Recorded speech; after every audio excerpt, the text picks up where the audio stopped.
আমি চাহ বাগিচাৰ মাটিৰ পট্টাৰ বিষয়টোলৈ কালি জিলা আয়ুক্তসকলৰ লগত আমাৰ এখন সভা হৈছিলে।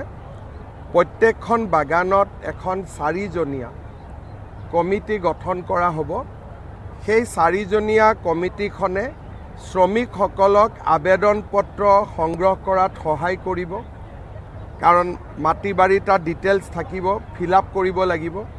সেই কামখিনি তেওঁলোকে কৰিব আৰু ৰাজ্যপালৰ অনুমোদন পোৱাৰ লগে লগে বাগানৰ পৰা মাটিটো চৰকাৰলৈ হস্তান্তৰ কৰাৰ প্ৰক্ৰিয়াটো যাতে সম্পূৰ্ণ কৰিব পাৰি তাৰো যাৱতীয় নিৰ্দেশ কালি আমি জিলা আয়ুক্তসকলক দিছোঁ। আৰু পৰ্যায়ক্ৰমে এখন এখনকৈ বাগান, কাৰণ 800 বাগানত একেলগে একেদিনাই ছাৰ্ভে কৰা সম্ভৱ নহয়। পৰ্যায়ক্ৰমে যাতে বাগানখিনি তেওঁলোকে ছাৰ্ভে কৰি এটা নিৰ্দিষ্ট সময়ৰ ভিতৰত গোটেই প্ৰক্ৰিয়াটো শেষ কৰে, তাৰ কাৰণে কালি আমি ভাল কৰি আলোচনা কৰিছোঁ। আৰু জিলা আয়ুক্তসকল কনফিডেণ্ট, তেওঁলোকে ভাবে যে তেওঁলোকে খুব সোনকালে এই মাটিৰ পট্টা দিয়াৰ কামটো শেষ কৰিব পাৰিব। এতিয়া নাটক কৰোঁতে কৰোঁতে মানে হাতত কাগজ পায়েই যাব। তেওঁলোকে নাটক বুলি কৈ আছে, নাটক কৰোঁতে কৰোঁতে কাগজ লৈ কালি পৰহি এনেকৈ মিটিঙত মাতিয়ে দিম আপোনালোকক যে অমুক তাৰিখে আহিব, ভূমি পট্টা বিতৰণ কৰিম। কাৰণ আমি টাৰ্গেট এটা লৈ চলি আছোঁ। তেওঁকো মাতিম লাগিলে যোৰহাটত যিদিনাখন দিম, তেতিয়া তাতে মিটিঙৰ মাজত থিয় হৈ তেওঁ শ্ৰমিকৰ আগত তেওঁক নাটক বুলি কওক, আমিতো শ্ৰমিকৰ হাতত পট্টা দি দিম। সিদিনাখন তেওঁ নাটক বুলি ক'ব নে কি ক'ব? গতিকে কেইটামান দিনৰ কথা অপেক্ষা কৰিলেই হ'ল। আমি চাহ বাগিচাৰ মাটিৰ পট্টাৰ বিষয়টোলৈ কালি জিলা আয়ুক্তসকলৰ লগত আমাৰ এখন সভা হৈছিলে।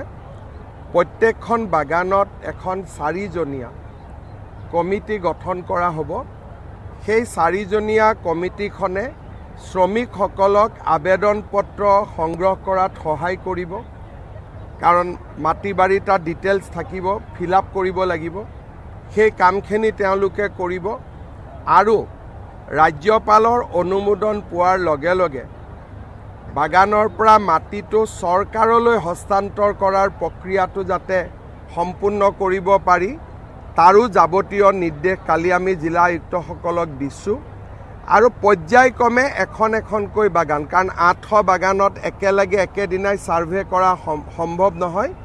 পৰ্যায়ক্ৰমে যাতে বাগানখিনি তেওঁলোকে ছাৰ্ভে কৰি এটা নিৰ্দিষ্ট সময়ৰ ভিতৰত গোটেই প্ৰক্ৰিয়াটো শেষ কৰে, তাৰ কাৰণে কালি আমি ভাল কৰি আলোচনা কৰিছোঁ। আৰু জিলা আয়ুক্তসকল কনফিডেণ্ট, তেওঁলোকে ভাবে যে তেওঁলোকে খুব সোনকালে এই মাটিৰ পট্টা দিয়াৰ কামটো শেষ কৰিব পাৰিব। এতিয়া নাটক কৰোঁতে কৰোঁতে মানে হাতত কাগজ পায়েই যাব। তেওঁলোকে নাটক বুলি কৈ আছে, নাটক কৰোঁতে কৰোঁতে কাগজ লৈ কালি পৰহি এনেকৈ মিটিঙত মাতিয়ে দিম আপোনালোকক যে অমুক তাৰিখে আহিব, ভূমি পট্টা বিতৰণ কৰিম।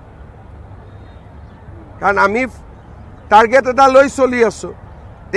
তেওঁকো মাতিম লাগিলে যোৰহাটত যিদিনাখন দিম, তেতিয়া তাতে মিটিঙৰ মাজত থিয় হৈ তেওঁ শ্ৰমিকৰ আগত তেওঁক নাটক বুলি কওক, আমিতো শ্ৰমিকৰ হাতত পট্টা দি দিম। সিদিনাখন তেওঁ নাটক বুলি ক'ব নে কি ক'ব? গতিকে কেইটামান দিনৰ কথা অপেক্ষা কৰিলেই হ'ল।